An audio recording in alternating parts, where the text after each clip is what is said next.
What's up, people? Glad that you're here. Is college still worth it? Like, we're gonna have us a real conversation today. No panel style, just a conversation. Like, is college still worth it, and what are people getting out of it on the other side?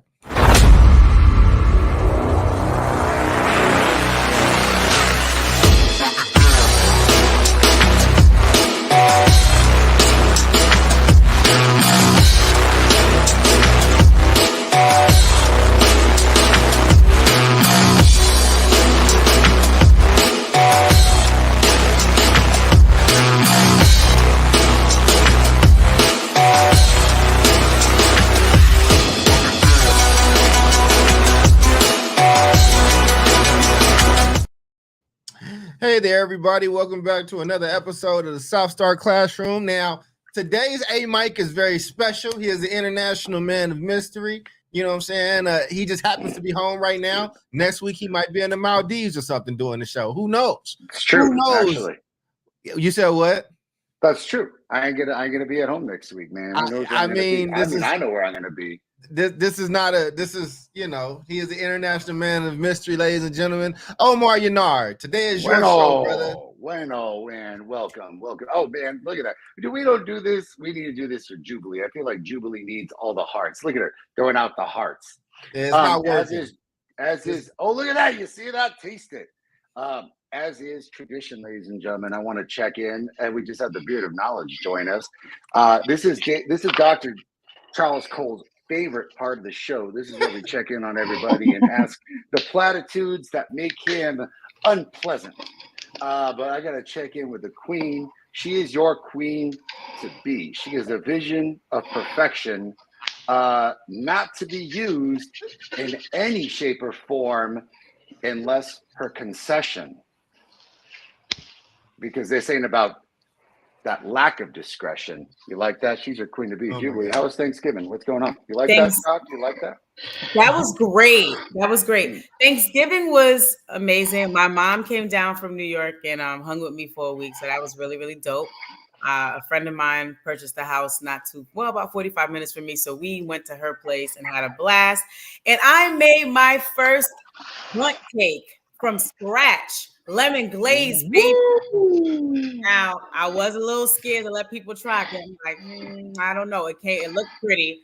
So I did get some people to taste it, and they said it was tasty and it was moist and it was all the good things. And I asked the child, because the children, they're not gonna lie. They're gonna be like, oh, that's nasty. But the child said, oh, this is good. I like the lemon. I could taste it. So was it the golden child? Huh? Was it the golden child? See, only Doc caught that one, man. We lost David on that one, man. There was a film repertoire from Eddie Murphy beyond the Coming to America. Man, all the Eddie Murphy movies, I'm with it, man. I know them all, brother. I know them all. Yeah, it's man. My favorite. Come on, man. Mortimer, man. You got to know Mortimer. That's good. But congratulations on your dope-ass cake. It sounds delicious. Beard of Knowledge. How is the terrible weather out in San Diego? And did you celebrate Thanksgiving by getting into a parka? Yeah, no, it's beautiful down here. No complaining. Thanksgiving was good. Just to slow down, and we had both friends and family come in. Well, mainly friends come into town from different parts of the country and stayed with us. So it was great to catch up with people. Overall, yeah, we didn't do turkey. We did we cooked steaks, some ribeye. And then we also barbecued some North African sausages. They're like merguez, lamb sausage. Very good. Okay. Oh, yeah. All right. Oh yeah. Fancy that sounds good. Oh yeah. Like that's Northern African, as in like Middle Eastern. Yeah. Yep. What are they? That sounds quite Middle Eastern. Yeah. Doc, how's Chicago, man?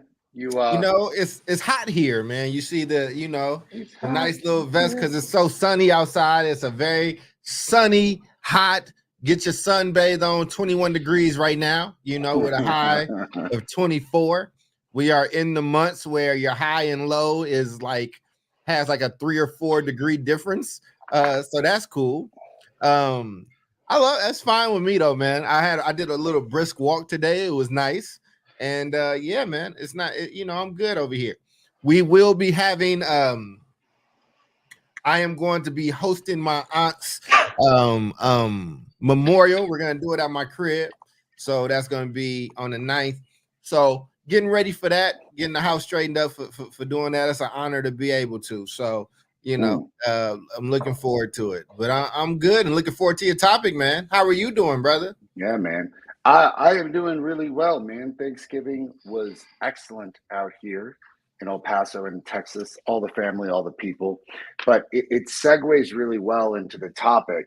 So my brother-in-law, his nephew, his name is Logan. He's amazing.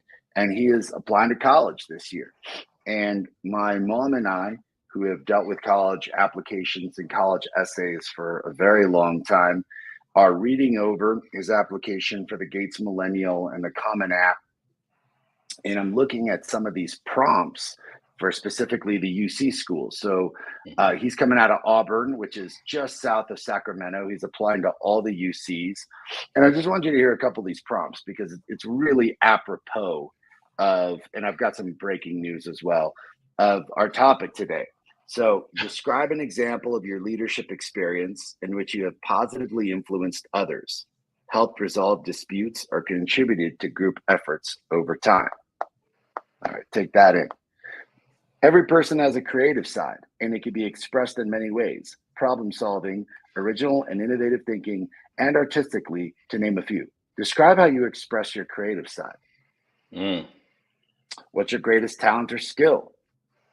How have you taken advantage of a significant educational opportunity or worked to overcome an educational barrier? For those of us who are educators, we're sensing a pattern, right? A very distinct pattern. And today on the show, well, what's the pattern, brother? You gotta explain the pattern for the people. Oh, well, I mean, I'm foreshadowing, man, because that's going to be part of our show. I'm going to explain that pattern, but not now because I got to give the people the cliffhanger. Gotcha. But we're helping him out with his essays, and what I noticed is not just a significant pattern, but it segued into what our show is all about today, which is basically like college admissions.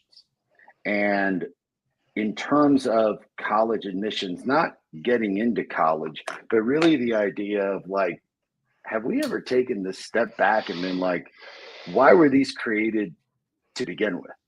Like, has anyone thought about that? Like, why were colleges created? And if they were created way back in the day in the United States, so Harvard lays claim to being the first university in the United States, I think 1636. And they're in a constant fight with William and Mary, because William and Mary says that they were chartered before then, but Harvard's like, but our college was up and running well before you guys actually got your shit together, because, you know, North versus the South. So Harvard lays claim to starting the first university. And I think the rationale for them starting a university is interesting, which I'll share today.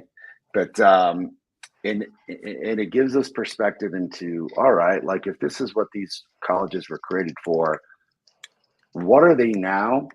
And I wanted to talk about our own experiences in college and really kind of extrapolate people like my brother-in-law's nephew, which I consider my nephew, love the kid to death, are grappling with this decision about going to college.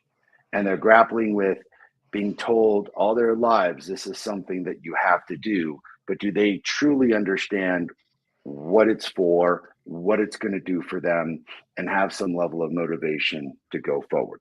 But before that, a word from our sponsors. I don't know if you all saw the breaking news or not, but Biden just sent an email out that had loan forgiveness for over 800,000 students, or not students, but 800,000 folks who were still marred in student debt. So again, apropos to our conversation. But I just wanted to give a quick shout to, or not a shout, a quick turnaround to be like, what do you all think college was originally intended for? Because it will kind of segue directly into some really interesting information I found as to why they were created and what they are today. So, Doc, You're the doctor. Why was college created? I mean, I don't know. And I know you said you don't want us to be panely today, so Nah. I don't want this to be. That's a panely question, Omar. It is a panely question, but it is very panely. It's first question, but nah, man. I think it was for a few different things. I'll just say for me, like I don't whatever the grand purpose was is what it is. But I think for me, it still had. I'm from a generation and era where it still has some prestige to it, and it kind of was a big accomplishment, and it meant something. If you were one of the people in your neighborhood that went to college, not a lot of people from my neighborhood did, and a few of us did, and not all of us finished that went. For me, it was a gateway into just a better life, right? So, it was all I knew, whether it was the truth or a lie, is that I had to go to college or it was going to be just very, very bad for me. You know what I mean? And I didn't like the other options. So, that's what it was for me. It was a gateway into adulthood. It was a gateway into this higher learning thing, but also into good jobs and to be upwardly mobile. And whether that was true or not, I made it true. Even though I am marred in those student loans and my name has not been on those lists, but it's still a life that I probably couldn't have fathomed had I not gone. I think we all feel kind of similar about that. David, thoughts? So I think the first college. So you said Harvard, but I think the first colleges and universities. I mean, they obviously formally go back to Europe. I think to the 10th or 11th century. So they got a leg up on us there, obviously. But I think the reason why they were founded. One of the reasons still holds true today. It's like to create the well-rounded citizen, right? The idea of like a liberal arts education is one. I think originally also more than likely to train like the professional class, the politicians, the people that are going to work in the church, right? And then third, which still holds true today, is for like professional career preparation. So to train lawyers, teachers, et cetera, et cetera. All right, there. Any thoughts, Jubilee?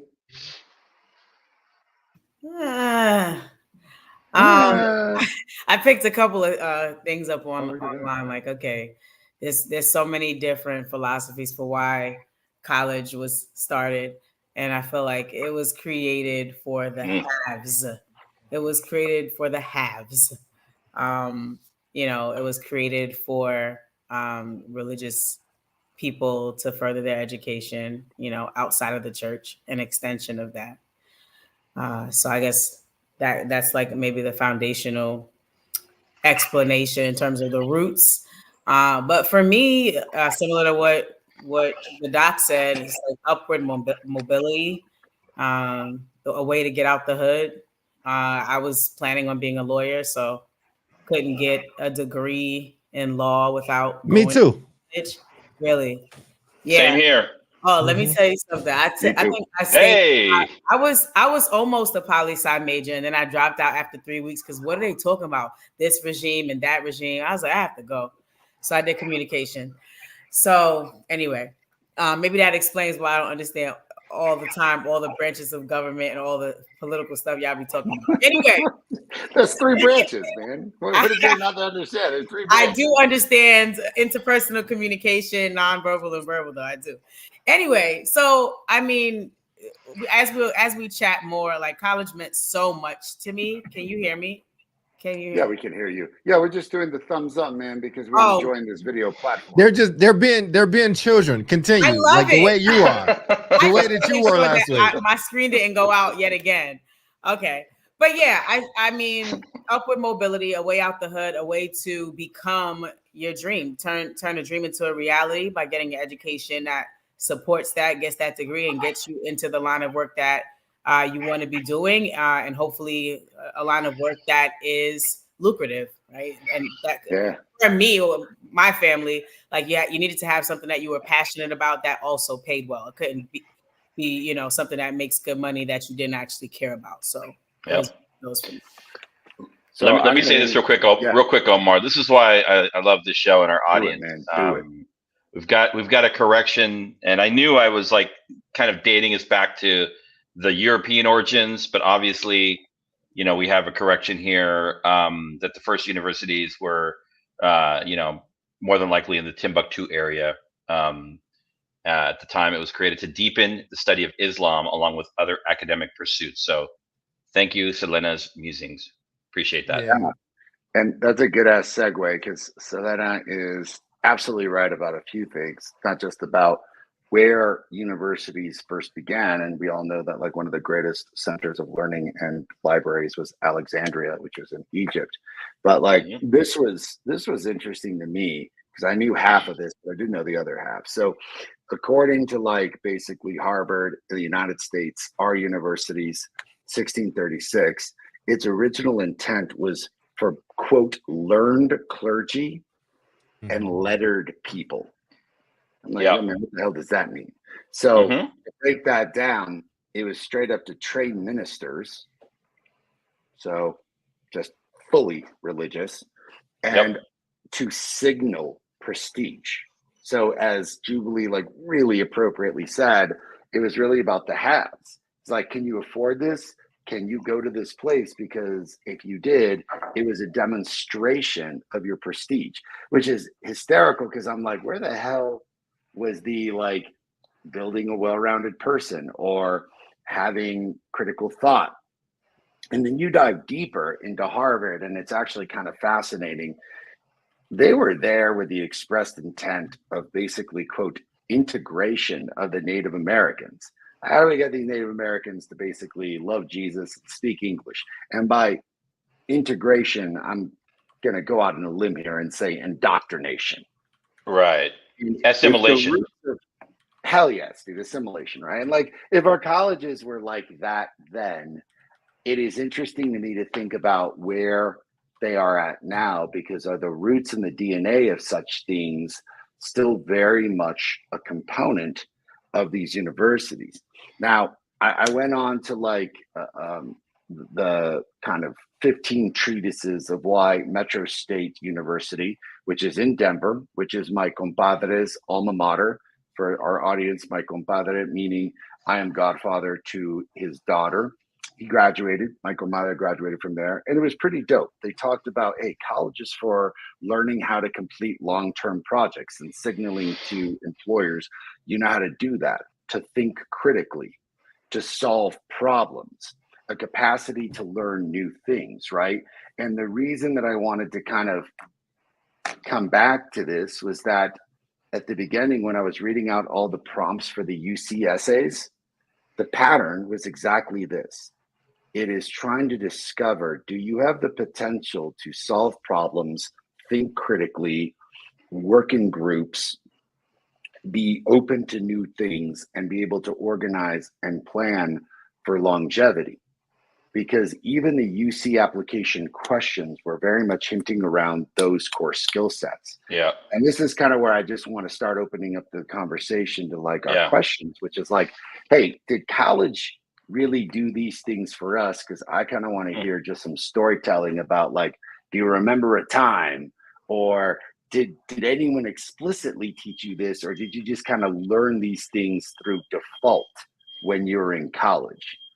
And then there's a bunch of other reasons which I'll bring up later in the show as to other advantages and other capacities colleges may provide. But just to kind of get us started, like did college do that for you all? And if so, how? And if not, what happened? Did it do what? Did it basically teach you how to do long-term planning, think critically, solve problems, the capacity to learn new things, to overcome adversity? Basically what the UC schools are asking us, saying, this is what we're asking of you.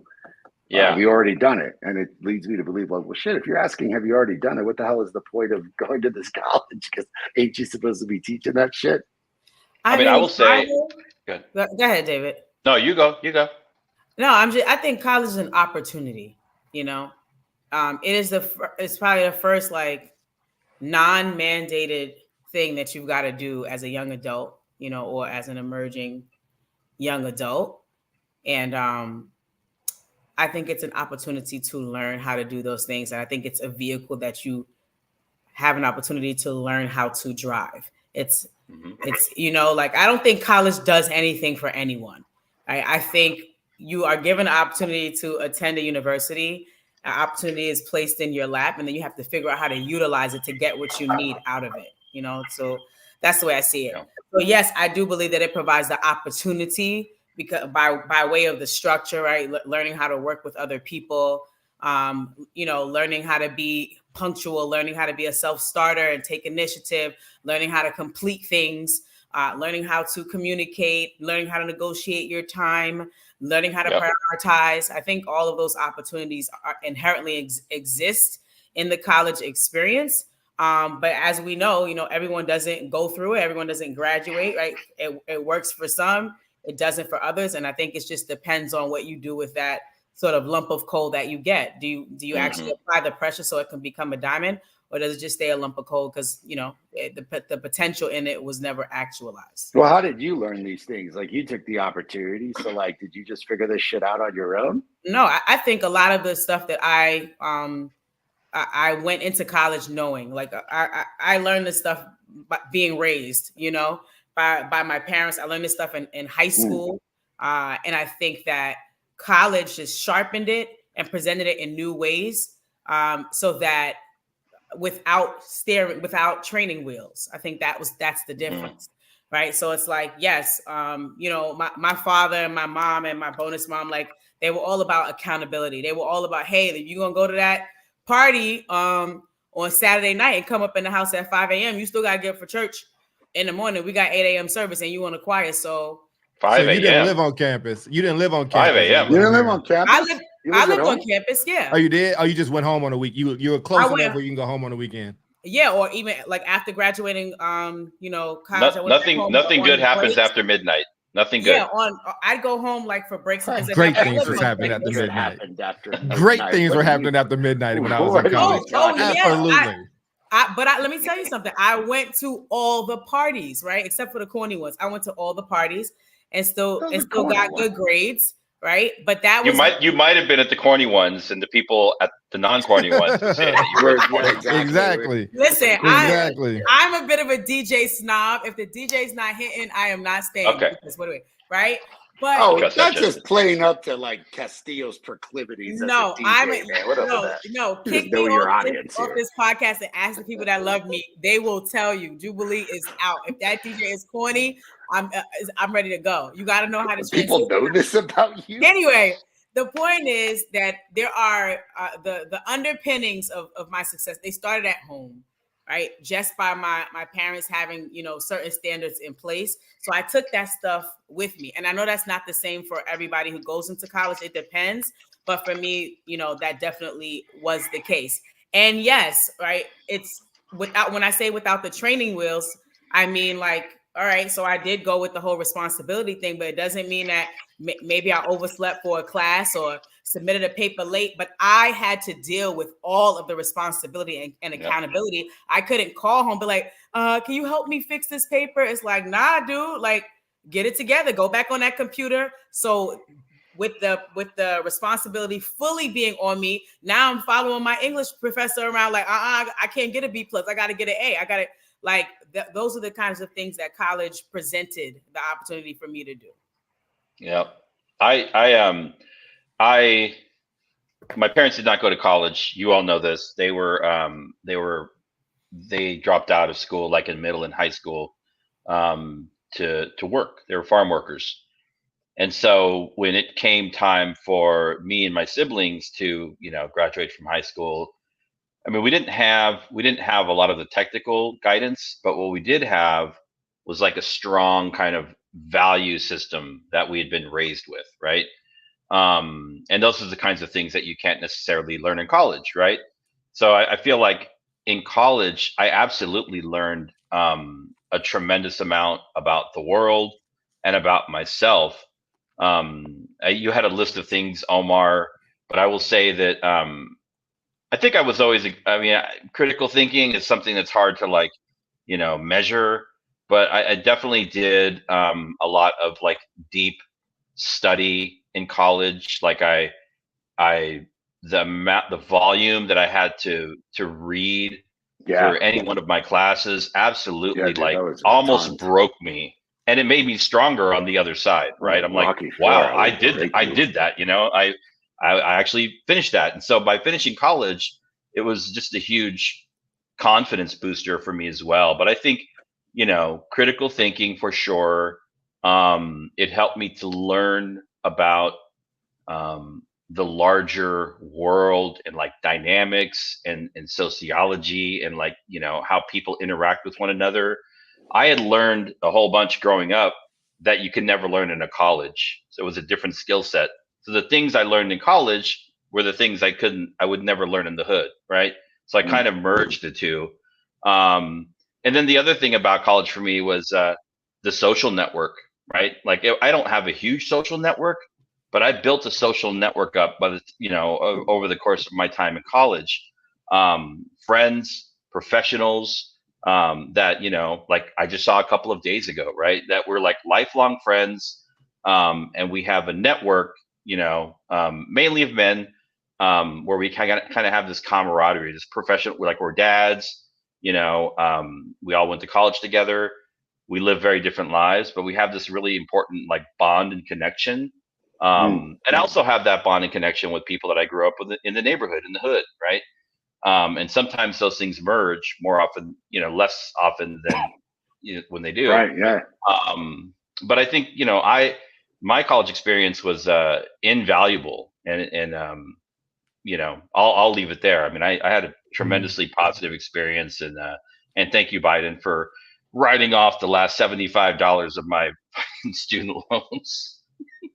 I need to go check, man, because I feel like my loan payment is still heavy in them six figures. So I say, I mean, I think mine's a little bit different. I definitely was one of the first in my family to go. It just meant freedom for me, man. It was a different world, like everything from like having to go and buy books, like just an experience of like I have to go purchase these books and they're expensive as hell. And like also I'd be remiss, not to be panely, definitely making sure we stay away from that. But I just wrote a whole report on like Black, HBCUs and stuff like that. The purpose of those schools, for the most part, was to build Black educators, so they could be teaching K-12, and then you got the agriculture schools and things like that. So if you see like an A&M or those things, farming was still like a really, really big thing in this country. So yeah, what does anyway, A&M stand for? Agriculture. I think I gotta go look at the M, but yeah, what the hell is that? Is it manufacturing? I have to check. You can check that while I tell the story and inform us. Yeah, Jubilee, you are muted if you were speaking, but mechanical.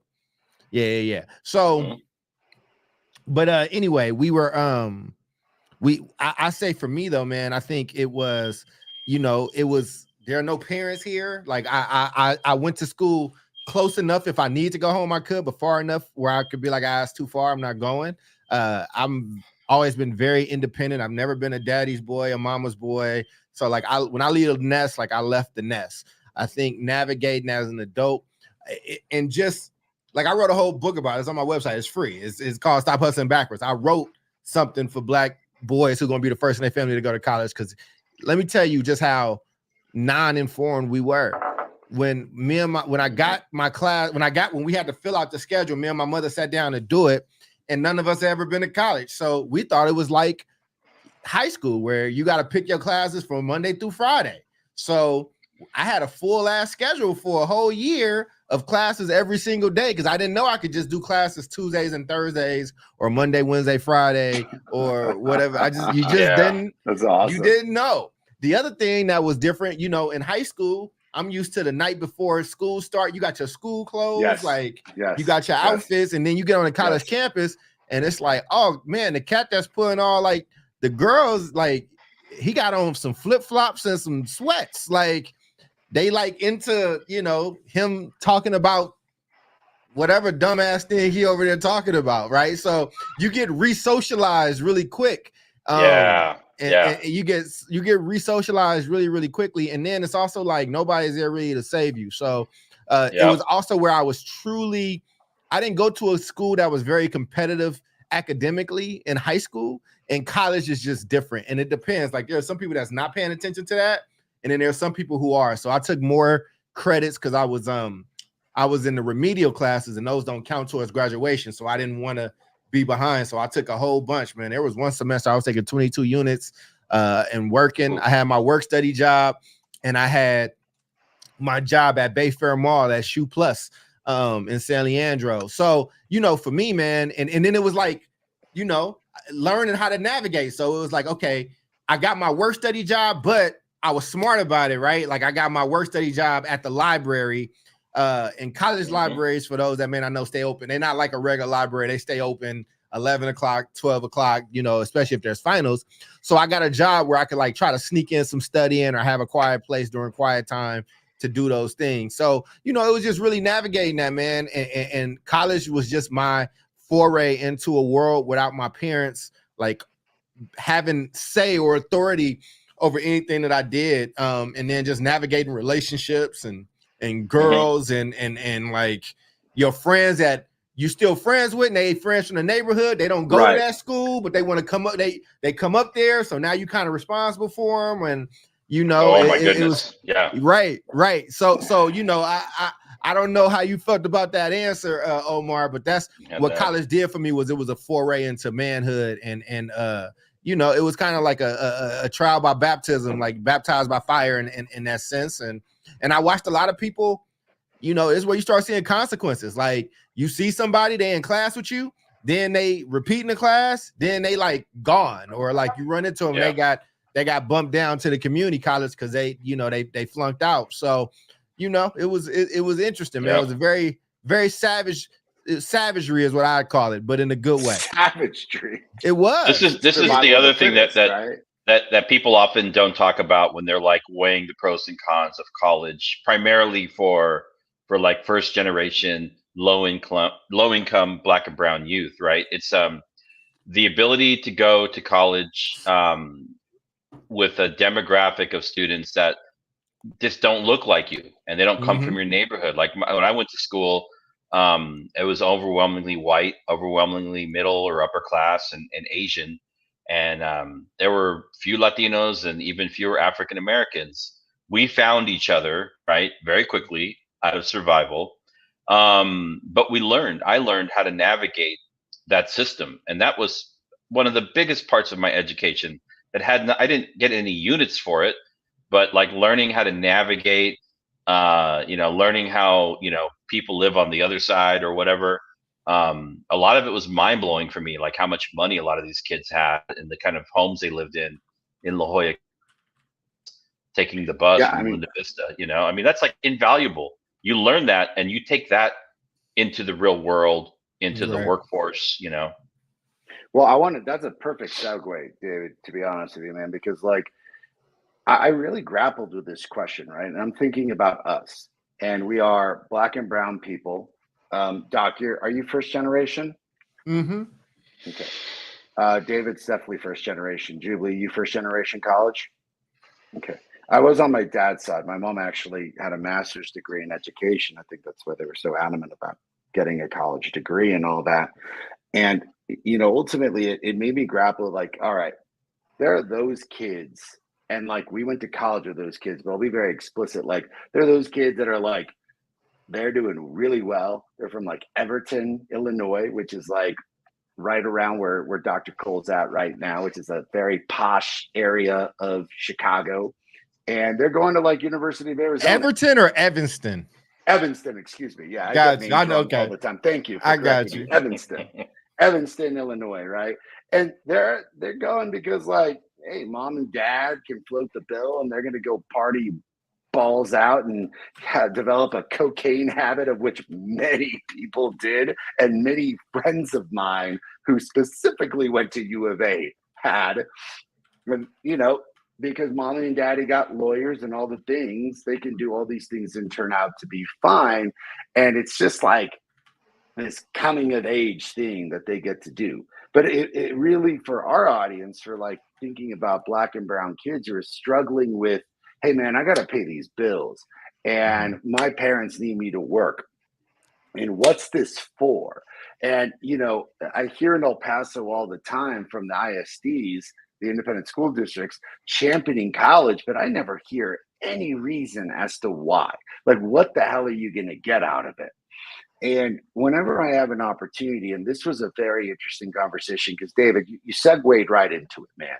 So again, for our audience, I usually don't like talking about this because it seems a bit conceited, but for the sake of this conversation, I was lucky and blessed, man. I went to a very prestigious underground university. It was Stanford, and Stanford had like some ridiculous people that were going there. And I mean, ridiculous. I mean, like my boy Adrian Fraze, badass dude, kind, super smart, cool as shit. He was in the fraternity with me, and you know, this guy really humble, man. He kind of wore pretty basic clothing, drove a Volkswagen Golf everywhere. And one day we're in San Francisco at the XYZ Lounge. This is when the W hotels had just come out. By the way, like even in the late 90s and early 2000s, like we were lucky to have like $9 beer night in San Francisco. Like, dude, and like you're like, how did my poor ass go? 40-year-old version. Oh, it's $10 beer night. Exactly. My ass was getting like Diet Cokes and filling it up with the Jack Daniels that I smuggled from the frat, right? And one day, like we're all at this insane bar, dude. And I mean, I'm worried about such shit because I don't have that much money. I'm looking at menu prices. We're talking like $30, $35 a drink, right? And I'm like, yo, like I can order maybe one drink tonight. And they're like, oh, don't worry about it. Fraze is picking up the bill. And I'm like, what do you mean Fraze is picking up the bill? There's 50 of us. He's like, oh, you don't know what Fraze does? Or what his family does? I was like, no, I have no idea what his family does. He never talks about it. He's like, so do you know where vanilla comes from? I'm like, vanilla, like the fucking flavor vanilla. No. Madagascar. Do you know where Fraze is from? Oh shit. And I put two and two together. Remember how Chris Rock talked about like you own the color blue? This man owned vanilla. Yeah. And that was like an insane signal to be like, oh, yeah, this guy can pick up a bar tab because that's money that's never going to run out. A $35,000 bar tab, which is more money than I think. Yeah, I got about $5,000 of spending money a year because like room and board was already taken care of. So like quadruple that. I got about $20,000 all year long in spending money at Stanford. This man in one night spent almost double on just the bar tab. Now, if you're like, what the hell's the point of that story? Dude, that is some really interesting company to have. And those are some really interesting people to meet. Because had it not been for Stanford, like David was saying, I wouldn't have been in the room with people like Adrian Fraze, who then got me into several other rooms with extraordinarily interesting people who make very large scale decisions on a global level. And it kind of segues into the next component, which is my question is, in what capacities would we deem college useful or even imperative now? And for me, if I was talking to some of like our students, which I am, so this is no BS, I'm literally having these conversations with kids. I'm like, listen, like we're trying to teach you how to think critically here. We're trying to teach you how to solve problems. Jubilee even said that she was doing a lot of this at home, but it's like, again, quick story. My best friend, Tim Mooney, his mom, who like disparaged the fact that I went to Stanford, then it was like, well, it doesn't matter what college you go to. Like all that matters is what you go to grad school. And my answer back was like, well, maybe for you it doesn't matter, but have you ever been to Stanford? Do you have any idea how competitive and difficult it is to keep up with geniuses? Do you have any idea what it's like to be in a class with people who are so damn smart that you have to work 5 times harder just to like keep up with the level of not just discussion, but thought and the way that they perceive the text that they read. But it's also like the kinds of rooms that you step in and the kind of people that you're exposed to and the kind of social networks that you can build. Because yeah, like you can graduate from high school and get a pretty decent job, but last time I checked, you couldn't be a doctor, a lawyer, an architect, a superintendent without some level of higher education after college. So college almost becomes, like Jubilee well said, the training wheels. And I've got a bunch of other things that I would say, but I just kind of want to pitch it to you all. Like, if you were talking to a black or brown kid, what would you tell them as to being like, yo, man, this is my experience. This is why I think going to college would be useful or even imperative. I'll go quickly here. So I did a lot of this similar work with youth that we had at the high school in Oakland. These are 9th, 10th, 11th, 12th graders, low income, African American, Latino young men and women.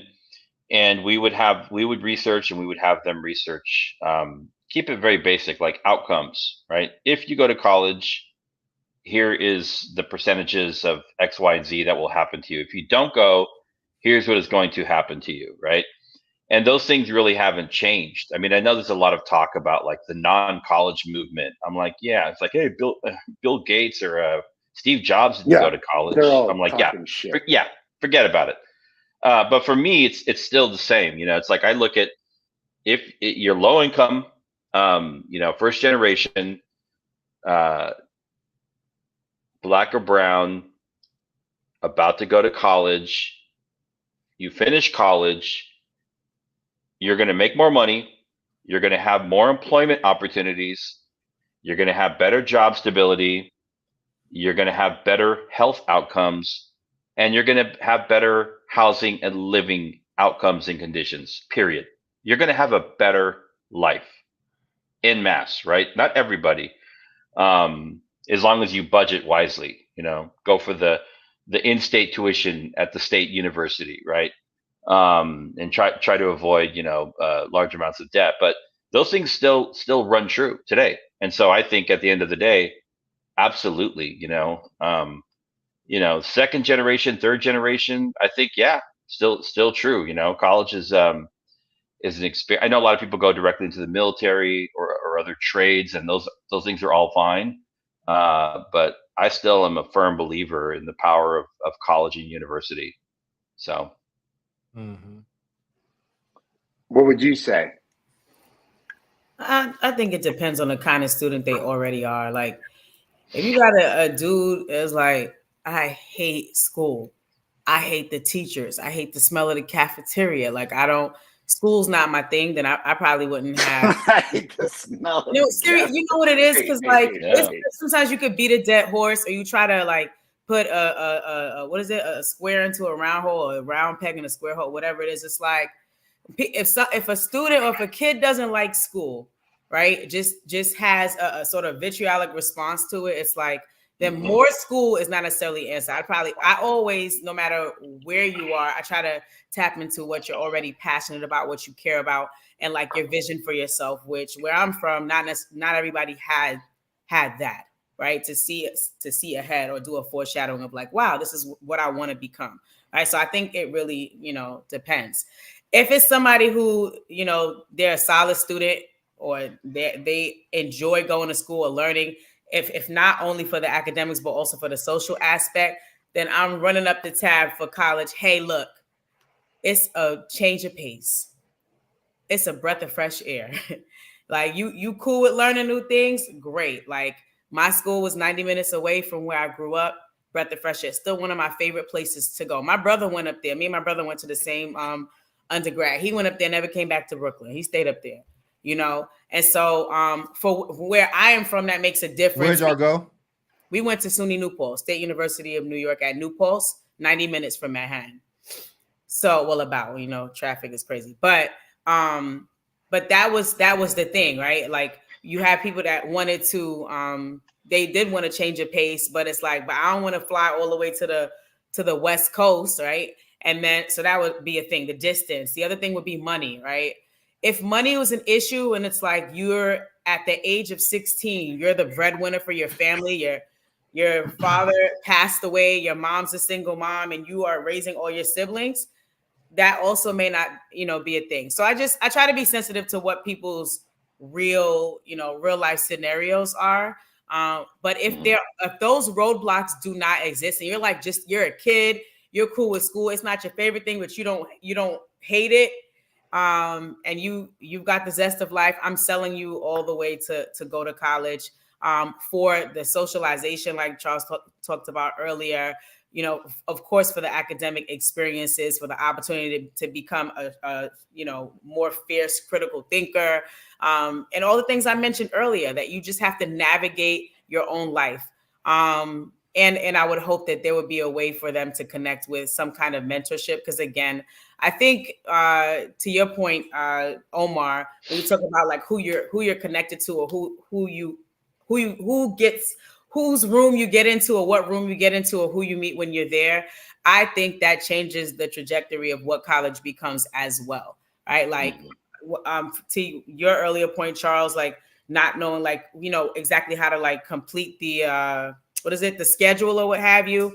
I can't say that I did either, but because I was in EOP, they had some people kind of holding our hands in the What's an EOP? EOP is the early outreach program. Yeah. Early opportunity program. Mm-hmm. Yeah. So they automatically, like within the first 3 days of us being on campus, set us up with a mentor. I had a senior mentor, and he put me on to game. He was like, don't take no Friday classes. Don't take that 8 a.m. intro to animal. I didn't even know. He was like, you will hate it. That professor's boring. Take this class for this 4 credits. Like, put me on to game very early. Yeah, you I was blessed good in ass that, game, man. I was at OPP. It's the EOP. They have a very special place in my heart. But yeah, but that's how I got in, and those were the things that college was for me. Man, I do it so different. And I tell young people this, man. I would have did one.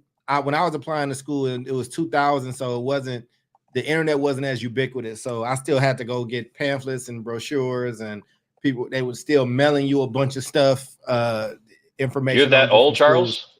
Man, I'm telling you, brother. I'm telling you. So we, but I was in that generation where, like put it like this, when I was a freshman and sophomore, you could still turn in handwritten, stuff.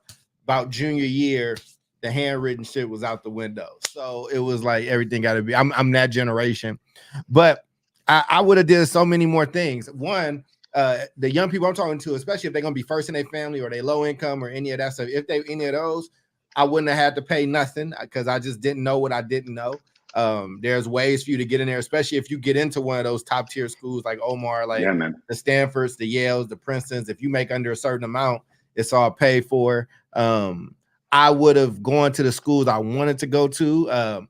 If it was the traditional school, Kentucky, UK was the first school I ever saw as a kid. I'm a UK fan to this day. I love the Wildcats. And then if I would have been able to do like a black college, I probably would have wanted to do like a Howard or something like that. But I would have did that. I would have went to a school that had like a football team. I think missing that was like a big thing. Man, oh my God. Oh, I would have took advantage of, I would tell young people, take advantage of everything there. I would have went abroad. I would have did all kind of exchange programs. And I was like a kid, like I wouldn't have majored in poli-sci. I love poli-sci. I wouldn't major in none of the soft stuff. I would have majored in hard sciences, STEM stuff only, like stuff that's like you have an actual skill when you leave. I would, because you can moonlight in those other classes, and I wouldn't have done minors and all that stuff, right? Like I had a comms minor, which was fun. The most fun class that I had nothing to do with nothing that I was majoring in. I took a movie class, a film class. I love it. I watch YouTube. Class. I watch YouTube. We called it French porn. I watch YouTube. Lying. I'll tell you all about it in a second. It was badass. Listen, man, I watch YouTube movie reviews now. Like I can watch them all day. Like I just had this break. I didn't go anywhere for Thanksgiving. I just watched movies. Like I love movies. I would have done more stuff like that. I would have took classes that I didn't understand to like really expose myself to it. Like college. So what I tell young people is college is your playground. And to Jubilee's point, because we always be disagreeing, sometimes we get along. This is neither agreement nor disagreement. It is a tag on. I would say I would offer a counter. And the counter, okay, you're not slick. The counter would be this is what I tell young people, because like, well, college ain't for me. Well, one, you don't know if it's for you because you ain't never been to college. So let's end that. If money's not an issue though, and the money is being there, and you don't have a solid plan, then give me these 4 years. Give me these 4 years out of what's about to be, another 70 of your life, like to where you got something to fall back on. Because I think, we pick and choose when we want to look at young people as adults and we want to look at them as kids. So if you 18, you can go to Vietnam and go through the shit that people went through in Vietnam, then I got to trust you to make a decision around this thing right here too. You know what I'm saying? Mm-hmm. So it can't be one thing here and one thing there. So what I was good at that I did not recognize at the time, and I think I've gotten worse, was delayed gratification, or like being able to look forward and kind of be like, this is an investment.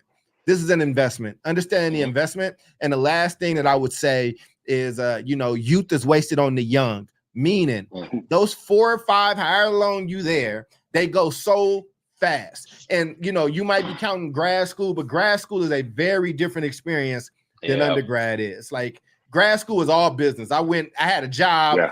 I went to class and took my ass, from work and went home and studied. Like, so I think I would have just took more advantage of all the things there to really figure out what I liked and to expose myself.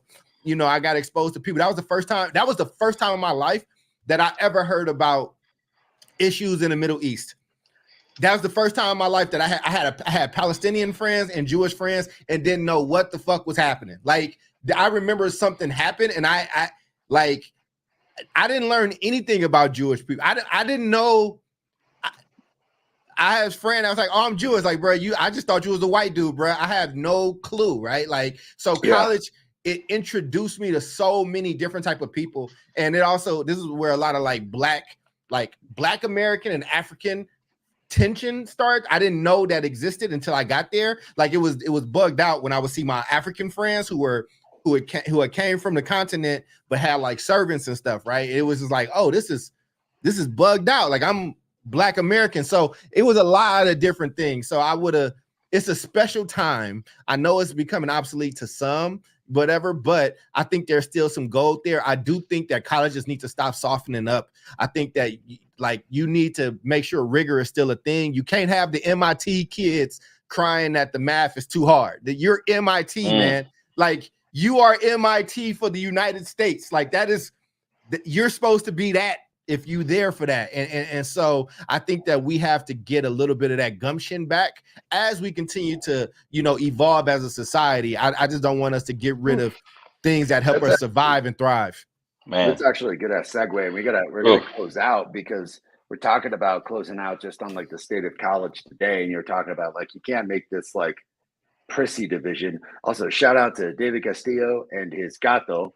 David Castillo will be on a broom flying over the moon in about 20 minutes. See, look, you took up for them and they damn dogs, and as soon as your cat got one shot, you know what I'm saying? Is, man. I rock with the cats over the dogs. Let's go, kitties. Eminem, man. He took a shot. He had that one opportunity. Let's go, kitties is crazy. Let's go, kitties.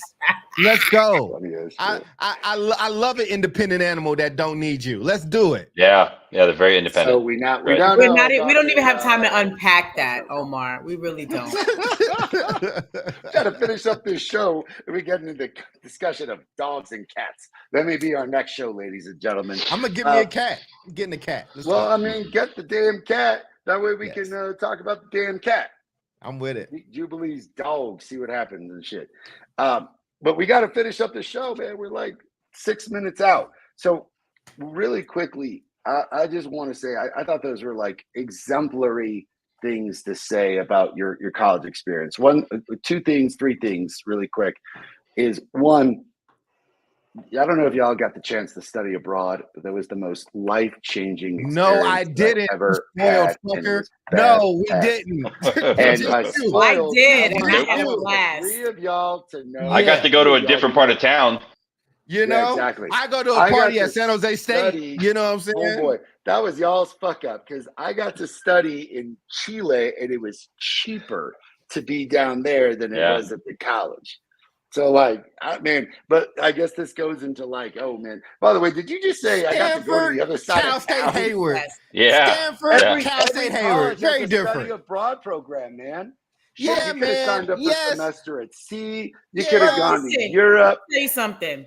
I studied abroad in Besançon, France, right? Junior year, There it 6 months. Woo! The best time of my life, covered by the same tuition that paid for me to go there, right? Yep. But among my Black brothers and sisters, it wasn't a thing. There were so many myths surrounding study abroad. Like going to live elsewhere, like my mother not. Who gonna pay for it? That's for wealthy people. Oh yeah, for sure. So many didn't work to try to get those myths debunked or gain an understanding. Like to the point where I went and studied abroad. I saw somebody that I was connected to on campus go, and I just ended up having a conversation with her. And I'm like, oh, I think I want to do that. Now, when I got in the airport after my family left me to go get on a flight, I did hoop and holler and cry because I didn't realize what I was getting myself into. But once I did it and came back, I'm like, that's life-changing. And I started doing programs all around the campus to be like, hey, take advantage of this. But it wasn't so popular with Black people, at least in my world. Well, I mean, I don't think kids know about this opportunity, but this is again the incredible advantages of these 4 years of these training wheels. And one last quick point about this.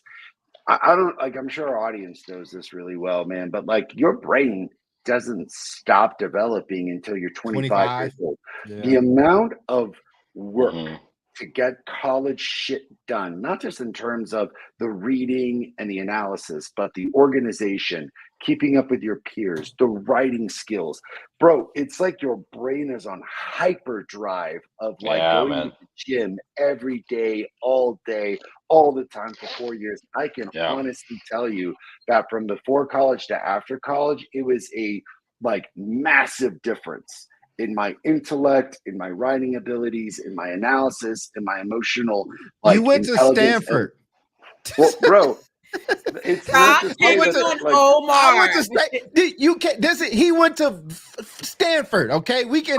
I went to Cal State Hayward. It was not that. It was just. I'm sorry. It was like I love it. It's fine. You went to you're saying Ivy that your level brain didn't schooling. develop at Cal State Hayward? I'm gonna say no. I'm gonna say it was not the most rigorous thing in the fucking God world. Damn, well, man, maybe and you if I should've could do gone it to a again, rigorous college. maybe You're a doctor. So maybe you had to realize that it was all state schools. Then you had to go get a doctorate, man. You listen, I would just say if I could do it again, it would either be like engineering or something like that, or I need to be like one of them damn interns from like Indiana Jones or something. Like I need to be like in Egypt, like something. I need to be doing something different. You re-triggered Charles's existential crisis. Good. I don't, man. That's what the show's all about. The people want to hear Charles this doesn't use the term triggered, by the way. I'm just FYI. That's Charles is triggered by the word trigger. Jubilee, me and you are around the same age. We don't. This is not our generation's terminology. I'm just saying. Come back to the land of the adults, please. Oh my God! You know, come back to the land of adults. And then I left my mommy, and then I cried at the thing. You know, this is the person that can't stand checking. So of course you would say that. David, David, you killing it, I Jay. love this show. David, I love your realistic ass college experience that you and I can both take in, brother. My God. You know, they don't have no Modelo's at their parties. Moralizing everybody else's college I'm gonna give you. Wasn't real. When you go to the Ivies, you get this extra. Because you are going to be put in a social strata that's very different, you can take these jokes. It worked out for you, brother. You good. Well, I mean, it worked out really well, man. But bear in mind, parents, low income, both immigrants, Just saying, man, it was badass. But listen, that's the show, cats. It is like done. That So I was don't know if fun. we got some final thoughts, but that was fun as hell from me. Anyone got some final thoughts on the subject? Jubilee, you want to just come in here and talk some shit? Yes, I would like to say that I had a black. Wait, let me just jab at Charles real quick. Man, the my show's God. done, man. We got no time for jabbing. I got to go. No, Charles, I want you to get the cat. Okay, I can name her Mimi, Fifi, or something like that. But no, I had a great time. I absolutely loved my college experiences. I really did. Well, my undergrad. The other ones, you know, I had to do what I had to do. But my undergrad experience was really, really, really, really life-changing. My parents got their degrees when they were adults. My mom got her college degree when she was 37. So she had 3 young kids that she was raising, and she went to school to get it. My dad waited for all his kids to graduate with at least 1 degree or, you know, 2 degrees before he went back and got his GED, associates, bachelor's, and then master's. And so college is really important in my family. And like I said, if there are not any barriers or like roadblocks that are like insurmountable, I still am on the please go to college train.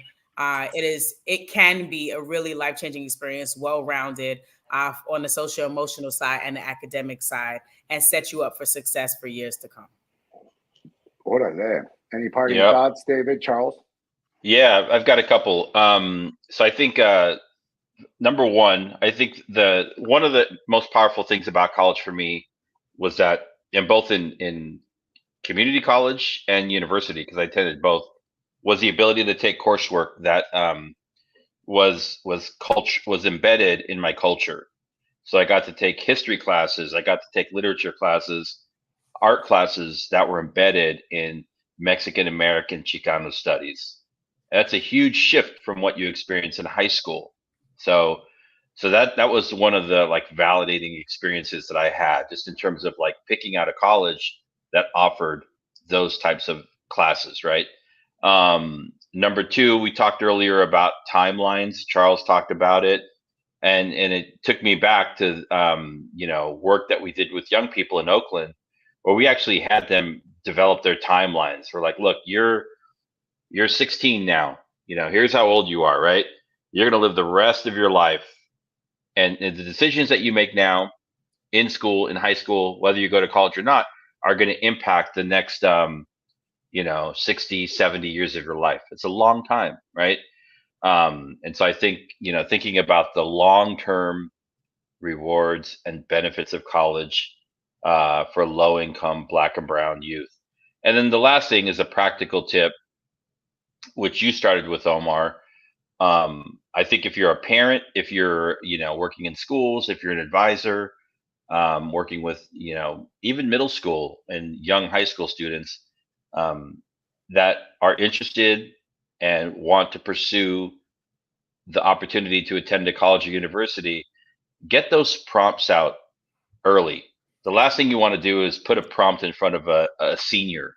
And like, why didn't I have this prompt that's asking me about, these kind of qualities or this experience? I should have had this 4 years ago. So, this work should really start in middle school. So the prompts that you offered earlier, it could be any college. They're pretty much universal. They're generic. Young people should be looking at those 4 years before they graduate, 5 years, so they can have kind of a guide, so that when they get there, they're able to address the prompts and have a wealth of information and experience to document. Yeah, man, that's well said. That's what's up. I think for me, man, this was just a really fun show. I would look at a few different things. I'll also be remiss to say a part of me wishes I would have, I come from a military family, and I did really, really well on the ASVAB test, which would have put me in a really high echelon as far as like career. So, if I wanted to be a lawyer, like becoming a JAG or getting that education through there, or or becoming an engineer through the Marines or something like that. But anyway, I would just say, man, have some type of plan, try some different things, whether it's college, whether it's the service, whether it's like, or there are other opportunities that you can go straight through, but there's something about having those years, those 4 years, 5 years, that you get to really just you know, get to grow up independently and kind of figure things out and try new stuff. I just wish I would have just tried a bunch of new things because I'm older now and like, you know, I'm picking up little hobbies here and there. Like I got like a mechanical keyboard. I'm like really juiced about it, right? Like